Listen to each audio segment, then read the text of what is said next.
Ce merveilleux livre est la parole de Dieu. Le mystère de l'Anon et l'ânesse. Le prophète Zacharie va nous révéler quelque chose d'extraordinaire. Il va nous dire, fille de Jérusalem, voici ton roi vient. Il vient sur un ânon, le petit d'une ânesse.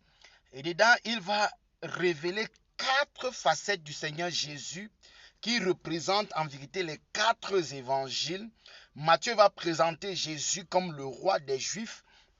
Luc va présenter Jésus comme un parfait homme. Marc va présenter Jésus comme le parfait serviteur, toujours obéissant. Et Jean va présenter Jésus comme Dieu, qui représente les 4 évangiles, également les 4 facettes de Jésus qui vient à la fille de Jérusalem.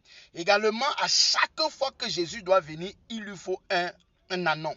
Il lui faut un ânon, le petit d'une ânesse.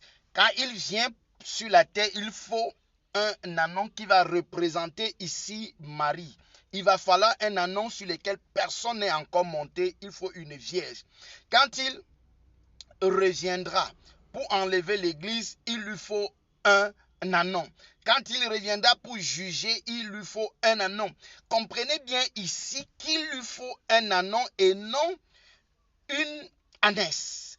Parce que l'ânesse parle, parce que l'ânesse fait beaucoup de bruit, parce que l'ânesse ici peut discerner déjà. L'ânon simplement obéit au Seigneur. L'ânon fait simplement porter Jésus pour le faire entrer dans la gloire, pour le faire entrer dans Jérusalem.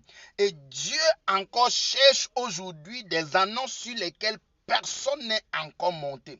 Des ânons qui vont porter sa gloire. Et aujourd'hui, ces ânons représentent les serviteurs de Dieu qui vont porter le Seigneur pour lui faire entrer dans la gloire. Mais malheureusement, beaucoup ne sont pas aujourd'hui des ânons.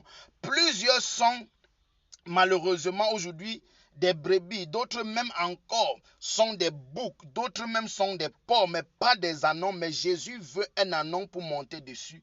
Que Dieu fasse de toi un ânon sur lequel personne n'est encore monté, pour que le Seigneur monte pour glorifier son Saint-Nom. Au nom de Jésus-Christ. Amen.